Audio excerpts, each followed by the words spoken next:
Hi everyone, I'm Donna, the accounting lady. And just really quick, I talked last week about mindsets. I wanted to come back and talk about that a little bit more, maybe not quite as woo-woo as it was last time. And the reason for that is just some things that I've really been noticing. I know people who come from a lot of money and money flows easily to them. They just expect it to be there. They expect that when they pick up the phone to make a sale, people are going to purchase. I mean, it's just what they expect. I also know people, and I'm one of them, I did not come from money. My parents have been wealthy and they have been poor. They themselves did not come from a money background. And it's interesting to hear how people talk to themselves about money. For example, and it extends to everything that you do. I am wearing my glasses in preparation for LASIK surgery this weekend, and I told my siblings, told my boyfriend's family. They're all really excited for me. And then I told someone else, and he said, well, let me tell you all the things that can go wrong. And I thought, well, that's not my mindset, okay? Number one, it has a 99.9% success rate, so I'm not worried about that. And number two, I always 100%, I mean, I will write down some of the things he brought up and talk to the doctor about them. But I thought, my mindset is when I go in for any sort of medical procedure that the surgeon's gonna come out and say, everything went great. Okay? And it always happens. So it just was really startling. This is also the same person that said, he basically said, LASIK's a waste of money. You can correct your vision with contacts and glasses. And I thought, do you have any idea how much contacts, contact solution, glasses, dealing with eye infections, dealing with, needing a new set of glasses frequently, just because of wear and tear. Do you know how expensive that is? Let me tell you, LASIK will pay for itself. And even if it doesn't, it will improve my quality of life, and that's what I'm interested in. The other thing, and this is the same guy that said, going to Disneyland is a waste of money. Going to doing travel, other than to go visit specific people, just traveling just to travel is a waste of money. Some of the things that he thinks are a waste of money are the most rich experiences that I've had in my life. So it really got me thinking, going back to the mindset thing. One of the things that I started doing when I was completely broke was to stop saying, I can't afford that, okay? And to start saying, well, that's not really in my budget, but let me see what I can do. Okay, sometimes I would say that just to get people to stop trying to sell me. And other times it was genuinely, well, let me see if I get the financing in place. Let me, assuming everything goes really well with that, then we can move forward.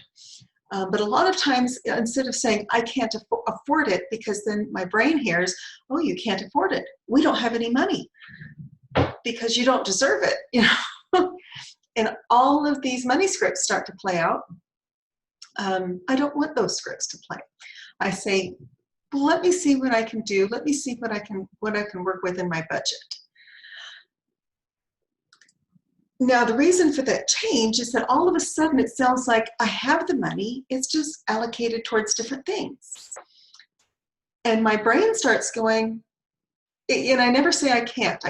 I can't is a four-letter word to me. So I've started really emphasizing this idea of, well, that might not be something that I'm especially interested in, or maybe it's something that I need to arrange some things on. I'll put it that way. So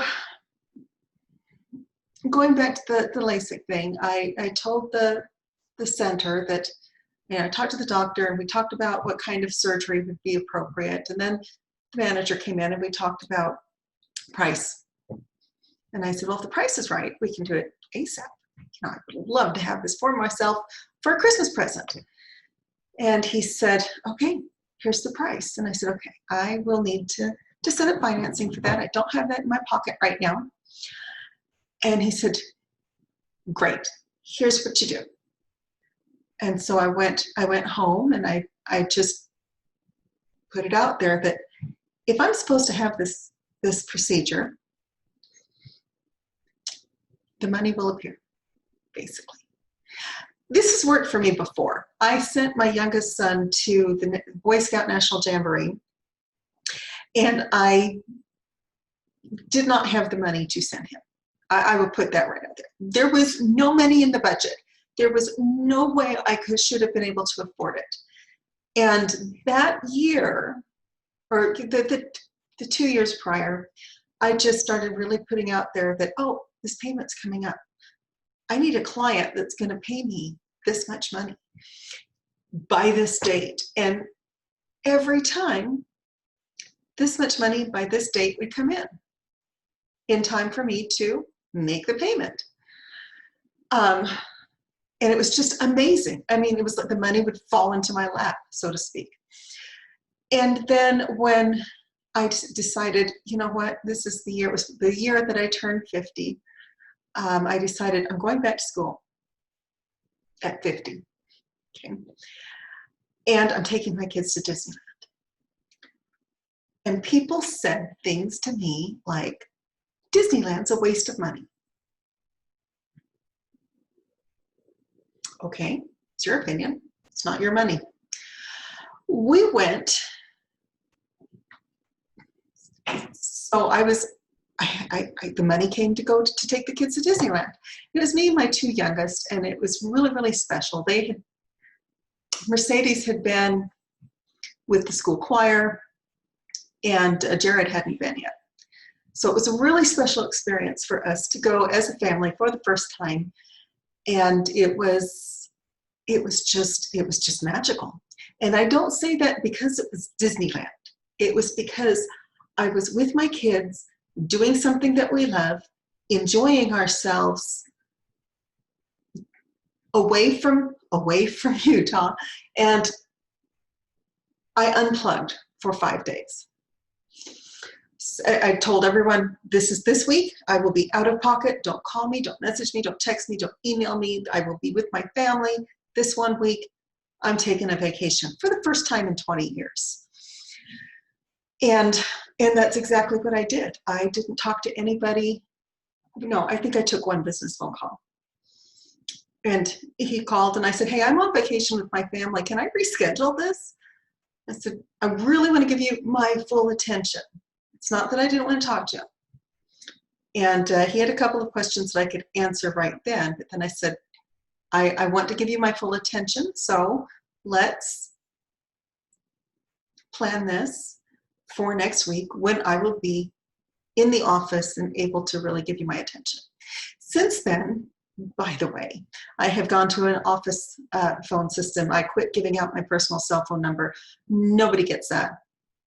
I'm going to have words with US Bank, I think, because they keep requiring it to use their shared access, which I do need. But I don't want to give my clients my personal cell phone. Why? Because I have business hours. I have office hours. It's really, really important to me that when I'm with my family, I'm with my family. And when I'm at work, I'm at work. But anyway, it was a really magical trip. And I would say that was the best money I have ever spent, ever. And it didn't matter that it was, if it was Disneyland or if it was Knott's Berry Farm or if we just went driving down the coast, or it really didn't matter. But this was a trip we took for us. It wasn't because we needed to go to my parents for a family reunion. It wasn't because someone needed us. It wasn't for any other reason other than to be together as a family and unplug. And I swore that I came back, my cheeks hurt because we smiled so much, my face hurt. We spent 5 days at Disneyland. We spent a day at the beach, at Laguna Beach. We just sat at the beach, by the way. People go, what did you do at the beach? Like we went swimming. We were there in October. We sat in the sand and watched the waves. That's what we did. And we snuggled up and we had talks that you don't have in day-to-day life. But it was interesting to me that the person that said it was a waste of money has never been. And he struggled with money his whole life. And things work out. He's retired. He makes good money in his retirement, but he's not wealthy, I'll put it that way. And he's managed to poo-poo just about everything I've ever brought to his attention. So I actually quit talking to him about anything that was really important. In fact, I started just telling him after the fact. So instead of saying, oh, we're going to Disneyland, it would be, oh, we went to Disneyland and we had a wonderful time. It was worth every penny. Oh, we decided, the kids went to Mexico, rather than the kids are going to Mexico. They have family down there. Because I don't want his thought process to interfere in my mindset. Okay? I want people around me, and they say that you are the most like the people that you spend the most time with. So if you want to have your life change in 5 years, the 5 people that are closest to you is what you need to change. If you want to change your life, change the people that are closest to you. Pick the ones that are positive, the ones that cheer you on, the ones that you can always count on. I call them the Kanab friends, the ones that I could call them at 2 in the morning from Kanab, Utah, which is in the middle of nowhere. I live in northern Utah. Kanab is all the way in the south, out in the desert, past Moab. And I have a list of people that I can call at 2 in the morning from Kanab and say, I'm stranded. Would you please come get me? And they would. It's a 4-hour drive. They would jump out of bed right then and come get me. Those are the friends that I really, and no questions asked. Those are the friends that I want to share my successes with. The ones that are excited for me in my successes, not the ones that try to put me down. And that goes for all areas of my life. So the whole point of this is not to put anybody else down. And it's something I'm working on myself, because I did not grow up with a really positive mindset. I grew up with we can't afford it. There is no money. Get the cheapest thing you possibly can, coupled with get the best you can afford. Don't buy anything you don't absolutely need. Well, if I lived that way, I wouldn't have electricity. I wouldn't have cable. I wouldn't have Netflix. There's so many things that I wouldn't have because those things aren't necessary. But instead, I say, does this improve my life? Does it improve my business? Does it improve my life?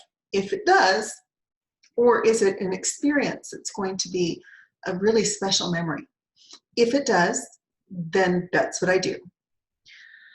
And if it's important, if it's a memory maker, if it's time with my family, if it's just one of those things that that 10 years from now you're going to be looking on that going, oh my gosh, that was the best trip ever. That was the best decision that I made. That's why LASIK was a no-brainer. I have spectacularly bad vision. Spectacular. Can't wear contacts till my surgery. Or I can't wear contacts anymore. And I've been laughing thinking, my bathroom is so much neater. I only have makeup in there now, no contact stuff. But it was a decision. Is this going to make my life easier? Yes, it absolutely is, because I am so blind. Might there be side effects? I'll discuss that with the doctor before the surgery, and I have no problem pushing things back if I need to. But one of the things that I have found in my life is that when it's the right thing to do, the pieces fall into place. And when everything just lined up, like the stars just aligned, I said, this is the time. I need to have LASIK now. Same thing with Disneyland. Same thing with so many things that have happened. When you put it out there and you make a commitment that this is what you want, and you do the things, and you align yourself with it, you will receive what you want. I know this is more law of attraction stuff and less business, but think about how this impacts your business. If I have talked to so many clients that have said, I'm scared to file my tax return because the IRS is going to eat me for lunch. And I kind of laugh and say, well, if you don't file your tax return, that's for sure what you're going to get, because you're operating out of fear. However, if you stop, take a deep breath, and you say, I need to find a professional who can help me with this. And the last client that I worked on, that I worked on returns for, scared to death to file him. And I called him twice and said, you don't owe any money to the IRS. You know that, right? They owe you. What? Said, yeah, you've been so scared of these tax returns all this time. And the fact is, they owe you money, and you're not getting your interest on that. So that's one of the ways where I really see a fear mentality and a scarcity mentality. I'm behind on my taxes and I'm scared. Don't be scared. Give us a call. We can help you with your taxes. We can help you get everything taken care of. We can, there's no problem. I guarantee you, you are way more scared of any outcome than the outcome can be. And if you handle it, and if you call the IRS, if you make these difficult calls, and if you want to get me on the line and have me talk to them, I speak their language. But if you deal with it, then it's not as difficult, because then you know. If you just cringe and don't want to face it, that's where the problems come in. The same thing with your day-to-day bookkeeping. When you leave it, it becomes an 800-pound gorilla. When you have someone working on it regularly and consistently, then it becomes something that you can actually work with. Then you can look and see what's going on in my business. Where is my money going? And then maybe look and see, well, if my business isn't growing, what's my mindset like? And I think that's one of the more important things that I have come across, is this whole mindset. I know people that make a ton of money in spite of themselves. They're very nice. They're not very smart. They're good at one thing, and they're good at manifesting money. And then I know people that are absolutely brilliant, who have multiple degrees, advanced degrees, graduate degrees, and we're talking masters and PhDs, and they can't make $10 an hour. So it really is all about your mindset. It's all about this idea of being in tune with abundance, not necessarily money, by the way, but abundance, and deciding that I'm worth it. Okay, so I really want to go into this mindset idea. A lot of this comes from Amanda Frances. She has a podcast called And She Rises. I really like it. She does do a lot more woo-woo than I'm especially comfortable with, but it's also stuff that I understand to be true. And from probably Tony Robbins and Roger Hamilton, and just kind of gather it all in. that's it for today. I will be back tomorrow. I am trying to get these done more regularly. Sometimes it is just kind of stream of consciousness. I'm just going to talk about subject of the day. And sometimes when they're really scripted is when I will be about business from a business perspective. And we're going to do some of both. So we do bookkeeping, accounting, payroll, and tax. We do not do auditing at this time because you have to be a CPA to do that. I'm almost there. We do and business coaching. So give us a call. Our number is 801-692-0032. You'll either talk to me or one of my assistants, and we would love to set up a time to meet with you and see what we can do to help your business grow. Thanks, everyone. Have a great day.